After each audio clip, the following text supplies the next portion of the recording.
Good morning and welcome to the DFS YouTube channel. I am Razzle11 and you can find me on X at Razzle11Grinds.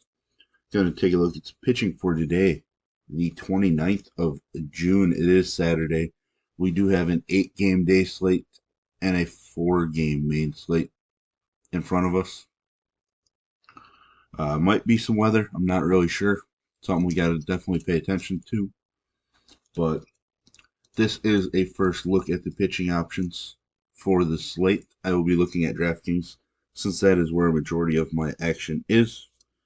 If you are a FanDuel user, I would cut my pool into about a half or a little less, just because we don't have to be as creative. Stacking and pricing isn't as tight over there. So let's just get started. The 8-game day slate, we get Tanner Houck, who's arguably been the best pitcher in the American League up until this point.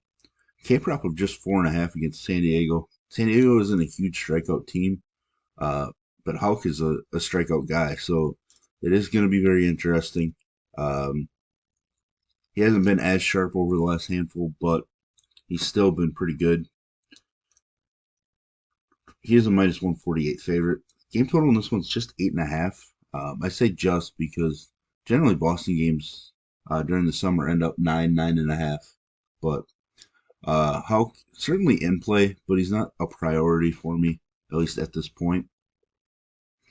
Cole Reagans, I'm going to want to look to see if he made any starts against Cleveland last year. Um, but he's obviously at his best when he's pitching at home. His K numbers are through the roof when at home. Coming off of an 11K performance. Obviously, the issue comes Cleveland, not a huge strikeout team. His prop is at 6.5. Um, Basically, a pick 'em between the two. Slight juice on the under, but uh, Vegas is expecting some strikeouts out of Cleveland in this one. Reagan just has tremendous upside if he does pick up those strikeouts. He is just a minus 112 favorite in this game, though. Um, if I had to guess between those two, I would say that Reagan's probably has more upside and might be just the better play than Hulk today. But there are some question marks with both of them. Zach Gallen making his return from the IL. Um, let's see if he's made any rehab starts. No rehab starts. Reached 67 pitches in a simulated game. I would guess that he's probably limited to 80 pitches in this game, but uh, that's probably going to be okay against a team like Oakland. Obviously, there's some question marks about sharpness, etc. Um, I still think he's going to be viable, but his upside could be limited. He is a minus 205 favorite. The K prop just 4.5. Juice is on the over. Um, Obviously, somebody when he pitches at home that I'm just always using. Uh, as you can see, his home road splits over the last handful of years pretty extreme, but he is taking on an Oakland squad that does strike out plenty. So I'm going to be interested. I don't think we'll get a hard pitch count number out of him, but I would guess based on 67 pitches, 75 to 85, and hope that obviously works out. Uh, I just don't really love to trust simulated games just because it's just not the same atmosphere. Um, I just don't see them, dropping him to 60 pitches. So I feel pretty safe in an increase from his last simulated game at 67 pitches. Um, but sometimes in those, it really the pitch numbers don't necessarily matter. It's how many times did he stop and start, you know, inning reset, etc. So Max Fried probably a chalkier option. Been throwing the ball pretty well. Has awesome upside. Strikeouts haven't been there necessarily, but he shows that he can get it done. Um, he went for 41, 29, and 38 in 3 consecutive starts. Massive upside. Uh, Pretty decent matchup for him.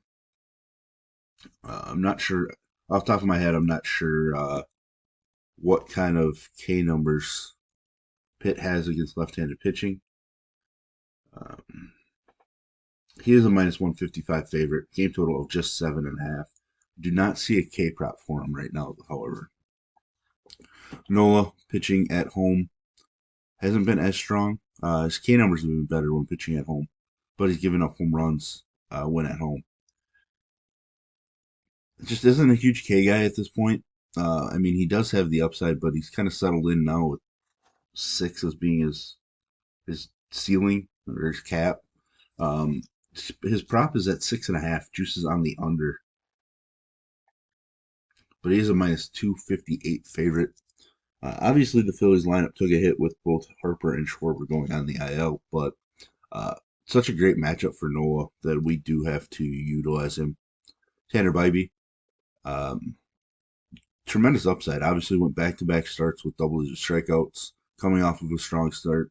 He seems settled in pretty well. He's pitching on the road where he has thrown it better. He struck out 7 against Kansas City the first time he faced them. I am definitely interested. I feel better about his strikeout upside in that matchup than Reagan's. Obviously, Reagan's is just a strong pitcher overall, but Bybee's K props at 5.5 with juice on the over. Um, so as you see, even up to here, and we haven't even gotten to Skeens, but we do have guys that we want to use. A couple guys at the top that we might not use a ton of just based on everything. But then Freed, Nola, Bybee are all guys that I think I want to be heaviest on out of this range. Um, if we were going to get a full start out of Gallon, I'd really love him. Always sprinkling Reagans and Hulk just because of the upside. But, as we go down, if we find more and more guys we want to use, I don't know if I don't think I have a problem like fading Tanner Hulk. Just because that San Diego lineup has shown uh, to be somewhat contact oriented. So there could be, I don't know, less of an upside out of Hulk. But we get into Paul Skeens here, taking on Atlanta. Always got to use them. The K upside's there. 7, 8, 9 strikeouts. His K prop is sitting at 7.5 with juice on the under. But like I mentioned, under Freed, Atlanta's just a small minus 155 favorite. Game total is just 7.5 in this one. Skeens is just strong overall. So uh, I think we just have to go with them. Obviously, people see Atlanta on the other side. In Atlanta, they might not use him as much. It's tough because he's such a big name at this point, such a hype name, I guess. Um, but that upside is just too strong to pass on. Michael King, I think he has the upside to get it done. I just don't know if I want to use him. He has been pitching his best on the road, but his strikeouts are actually down compared to the way he pitches at home. He is a underdog. K prop of 5.5 juices on the over. Um, he's kind of in limbo for me. I just feel like we have what seems to be enough names that I just don't know if I need to use Michael King. Justin Steele is a guy I definitely will use. I think he can have success. He obviously dominated Milwaukee the first time he faced them this year. He's been better on the road, which is where he's going. Pitching today, uh, 4 straight starts at 20 plus fantasy points. None of them got a win. So if you factor in a win with these, we're looking at 25 to 30. Uh, it's a pretty strong stretch. Obviously, if you would have got a win the first time against Milwaukee, he puts up nearly 33. The upside's there. He's settling in. Um, it just makes a ton of sense. K prop of 5.5 with juice on the over. It's a very slight underdog. Surprises game total is 9, to be honest with you.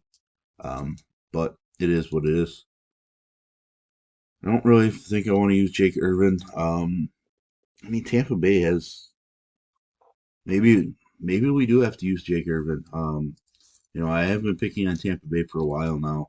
He's a slight road dog. Tampa Bay's minus 135, so that's really not a whole lot. K prop of 5.5. He's coming off of a 10K performance pitching in Coors. Uh, 21 plus fantasy points in 5 of his last 6 starts. Throwing the ball really well. He might be one of those sneaky adds to the pool that just isn't used a whole lot, that offers enough upside to work out GPP wise. Uh, as we scroll down, I think the only guy that I might consider um, right now, and it feels weird because you see Framber Valdez at 7K knowing what he's capable of doing, uh, but I just don't think I want to go there. Uh, Tobias Myers been throwing the ball extremely well, approaching 30 fantasy points in starts. The Cubs haven't exactly been swinging it super well, but I did mention that that game total is sitting at 9. His K prop's at 4.5. He is a very slight favorite, but he might be somebody to sprinkle in a little bit of as well. He'd be the first one to remove from my pool, I think. But he's the one guy down here that I do have some interest in at this point. Let's take a look at the four gamer. Not a whole lot to say here. Obviously, Glass now been spectacular. Struggled against San Francisco a little bit. Strikeouts were there. Um, Strikeouts are always going to be there. Pitching in a massive ballpark. He's been better on the road. Um, his K numbers have been better than Skeens, and everybody's going to want to play Skeens on the main slate probably, or the early slate. I guess this is technically the main. But I mean, Glasnow's worth it. I mean, 12K is up there. But Pablo Lopez has had a pretty rough season, but he's coming off of a dominant performance as I sit and wait for this to open up. 8 shutout innings against Oakland, 14 strikeouts, nearly 50 fantasy points. That's up there. 10 strikeouts against the Seattle squad the first time he faced them. Strikeout upside is just tremendous in this matchup, so Pablo Lopez is definitely going to be somebody I'm utilizing. Bryce Miller lit up last start. He's had some struggles recently, but um, he's pitching at home where he's been absolutely phenomenal. I think he's in play, even though the Minnesota lineup has been doing more and more damage. But I think Miller certainly in play today. Lorenzen, no thanks against Baltimore. Reese Olson's going to be in play for me. Absolutely dominated against Atlanta. That's something that we can use as a stepping stone. I think he just doesn't have a ton of K upside. I mean, he did strike out 8 against Atlanta, but at 6,800, man, there's just such strong upside. And he pairs probably pretty well with Glass now, price wise. So he's probably going to be fairly popular. Um, if you're having Canning, maybe. I mean, he's coming off a really strong performance against Oakland. Now he takes on a weak Detroit team as well. Um, it's not an attractive play, but it makes sense to me, so that I might consider him as a GPP pivot off of Reese Olson, who I expect to be fairly popular on this slate. Cave Povich against Texas. I think long term Povich is going to be pretty good. I'm just not sure that I want to use him in this one. Kind of goes again because I love using left-handed pitching in Baltimore, as weird as it sounds, but he does have the upside. You know, for mid 20s, he picks up the win here, 26 fantasy points. So, gonna have to consider him. I'm not sure who San Francisco will have as their long man. Miller should be just an opener, yeah. So that'll be something to pay attention to. But there we have it. There's the first look at pitching for today. If you enjoy what I bring to you, please hit the like button, hit the subscribe button, turn the notification bell on, get the alert anytime we drop videos here at DFS Army. If you want to get access to our coaches, tools, sheets, Discord, etc., I will put links in the description below. You can use promo code RAZ, that's RAZ, for 10% off monthly. And as always, best of luck, everybody.